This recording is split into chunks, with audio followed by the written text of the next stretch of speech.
medyo mahaba-habang labanan ito, mahaba-habang trabaho pa.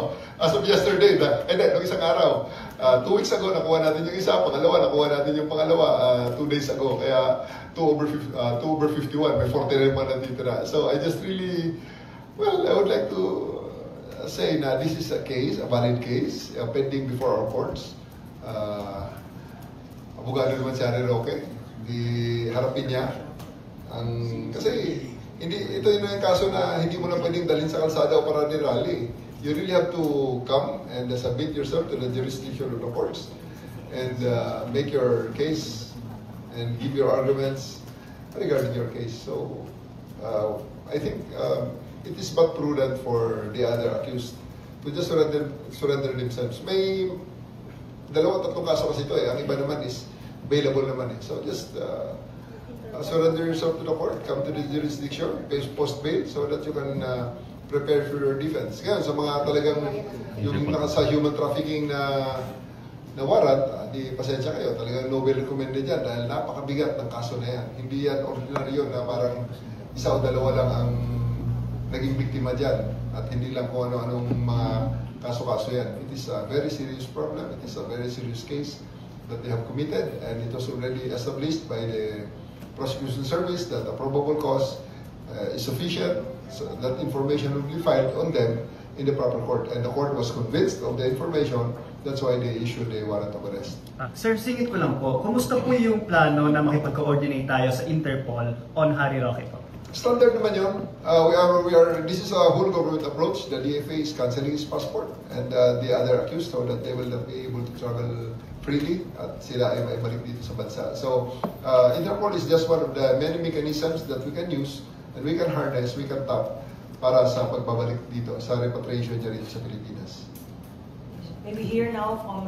So, nako, ayan na nga po nagsalita na si General Torre patungkol sa kaso ni Harry Roque bilang isang PNP chief. At tingin ko po ay nako talagang a-actionan po ng ating bagong PNP chief etong si Harry Roque dahil kailangan po na mahuli at mapauwi po dito sa Pilipinas si Harry Roque dahil napakabigat po ng kanyang mga kaso at napakarami pong naperwisyo ng mga kababayan natin etong si Harry Roque dahil po sa kanyang pakikipagtulungan para po magtagumpay ang pogo dito sa ating bansa.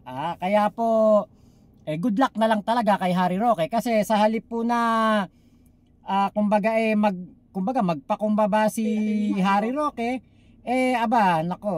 nagmamatigas pa po at eto nga po ang sabi niya. Ang tanong, ako na raw ba ang susunod kay Arnie Tevez? Ang kasagutan diyan, subukan nila. Yan po ang sabi nitong si Harry Roque. Subukan daw po. Ayan, subukan daw po siyempre subukan siguro ni General Torre, di ba? Pero tignan natin, di ba? Maaaring hindi agad-agad, pero katulad na nangyari kay Arnie Tevez, unti-unti na ikaw ay mapapauwi at hindi naman kumbaga hindi ka talaga habang buhay makakapagtago. Maaaring baka matagalan, pero alam nating lahat na walang ibang patutunguhan si Harry Roque kung hindi pabalik dito sa Pilipinas. Kahit itong si Arnie Tevez na inaakala natin na mahirap talagang mapauwi, mahirap talagang mapabalik ng Pilipinas, pero nagkatotoo na ibalik po ng Pilipinas at mapapaharap ito sa korte at mabibigyan po ng hustisya ang mga naagrabyado nitong si Arnie Tevez. Kaya dito, Harry Roque, di ba? Galingan mo ang pagtatago. At tibayan mo ang loob mo diyan sa the Netherlands. Kasi po kapag po na-cancela na ang kanyang pasaporte, kanselado na rin ang kanyang visa doon sa Netherlands. So, ano ang magiging proteksyon ni Harry Roque doon sa asylum? Dahil katulad din po kay Arnie Tevez, kahit na asylum seeker siya doon sa Timor-Leste. Ano nangyari? Diba? Kahit na asylum seeker siya, Eh kung wala naman siyang visa, wala siyang pasaporte, ay nako, walang ibang patutunguhan si Harry Roque kung hindi puro magyabang na lang at maliitin ang gobyerno, maliitin si General Torre, maliitin si PBBM. Pero ang totoo, kinakabahan na yan. Pinagpapawisan na yan na malapot. Alam niya yan. Abogado siya eh. Diba? Yun ang realidad ng nangyayari sa buhay ng mga nagtatagong Pilipino. Kapag ikaw ay nakansela ang passport mo, wala ka ng visa. So ano pa ang karapatan mo na mag-stay doon sa Netherlands kung wala ka ng visa? Nakakapagtaka nga lang po talaga at ang ating pong Vice Presidente ay naaawa sa mga kriminal. Eto yun. Paano? Ay nako, ewan ko talaga dito kay BP Sara. Naawa po sa mga kriminal at lahat po ng pamamaraan para po makapanira, kumbaga yung yung para lamang talaga makalaban si PBBM. Talaga pong gagawa siya ng mga salita na makakakuha ng simpatya sa kanya mga kakampi. Eto panoorin natin. Lagi ko siyang sinasabihan na mag-ingat siya dahil hindi titigil yon sa cancellation lang ng passport niya. Naawa ako kay Attorney Harry Roque. Sa totoo lang, pakiramdam ko, yung persecution sa kanya ay dahil sa pagpapakita niya ng suporta kay dating Pangulong Rodrigo Duterte and syempre sa tanggapan ng pangalawang Pangulo. Confident naman ako na sobrang galing na abogado ni Attorney Harry Roque na kaya't isagutin kung ano man yung mga akusasyon, paratang or kahit ano man yung persecution na gagawin sa kanya. Actually, wala akong advice sa kanya. Lagi pag nakikita kami, tinatanong ko siya kung kamusta siya at lagi ko siyang sinasabihan na mag-ingat siya dahil hindi titigil yon sa cancellation lang ng passport niya. Pwede bang murahin? Pwede bang magmura?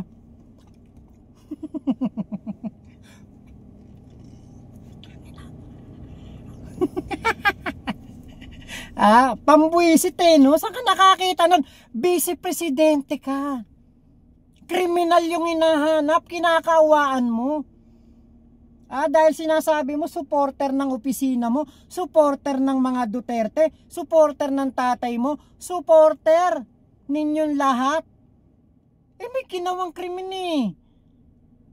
Yan bang gusto mong ipamukha sa amin na kahit sino pang supporter ninyo, basta gumawa ng krimen, ay absuelto? Hindi ka dapat talaga maging presidente.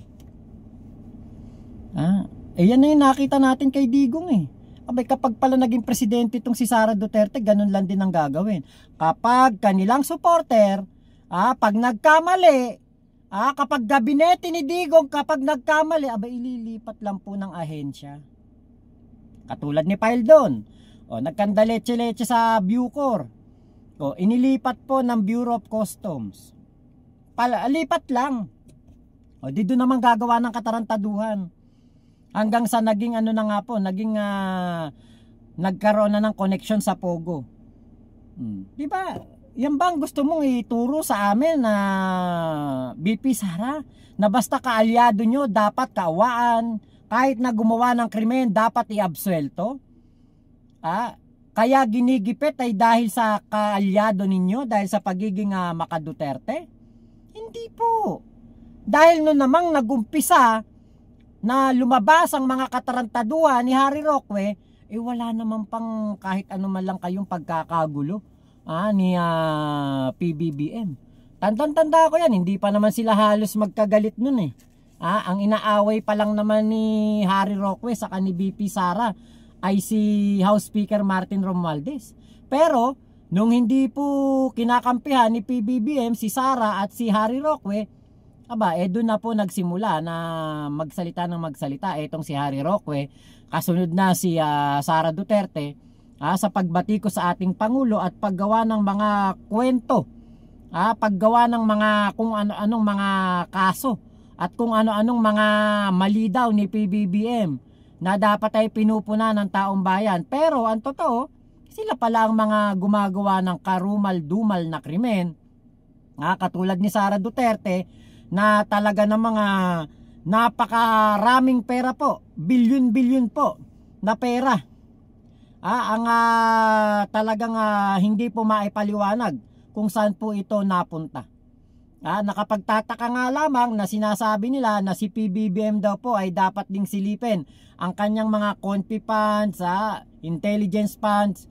Aba, si PBBM po napaka-comprehensive at napaka-detalyado ng kanyang mga pinagkagastusan kung saan napunta ang kanyang confi funds. Hindi katulad kay Sara Duterte na ultimo mga apelido ng kasalukuyang senador ay kanya pong ginamit ng kanyang opisina para lamang po ma-reimburse, maipamudmod ang pera, at makuha ng kung sino mang mga nakinabang dito. Diba? Kaya dito sa usapin kay Harry Roque, galingan na lang ni Harry Roque ang pagtatago. Dahil si General Torre, napaka-decisive, napaka-firm, at hindi nyo mababayaran yan. Hindi nyo matatakot yan. Naipakita niya na nung panahon na hinuhuli niya si Kibulok, at etong si Digong. Kitang-kita na natin kung gaano ka-firm ang paninindigan ni General Torre para maisakatuparan ng kanyang mandato. Kaya good luck sa iyo, Harry Roque. Sana talaga ay mapauwi ka, at makita namin kung gaano ka hubagulgol katulad ni Arnie Tevez. Makita namin kung gaano kabahag ang buntot mo kapag naiharap ka na sa mga Pilipino dito sa Pilipinas. Diba? Gano'n naman kapag nahuli, biktima pa. Katulad ni Arnie Tevez, biktima pa ng kidnapping ang tamulmul na si Arnie Tevez. Ganyan din siguro mangyayari kay Harry Roque. Sasabihin ni Harry Roque, kinidnap siya ni General Torre. Yan ang palalabasin nila. Inapi siya. Illegal ang paghuli sa kanya. Pinuwersa siya. Used by force. Katulad ng ginawa sa KOJC daw, na ginamitan ng sobra-sobrang lakas, na hanggang sa humantong pa nga na nagkaso pa itong si Digong, at eventually ay ibinasura po ng korte. Dahil tama lamang ang mga desisyon ni General Torre. So humanda po ang lahat ng kriminal, lalong-lalo na ang mga DDS na kriminal, hindi kayo sasantuhin ni General Torre. Yun lamang po, maraming salamat sa pagsama nyo sa aking vlog na ito. Ingat po kayo, nasa mang panig kayo ng mundo, momo, chup chup, love you. God bless us all, Pilipinas.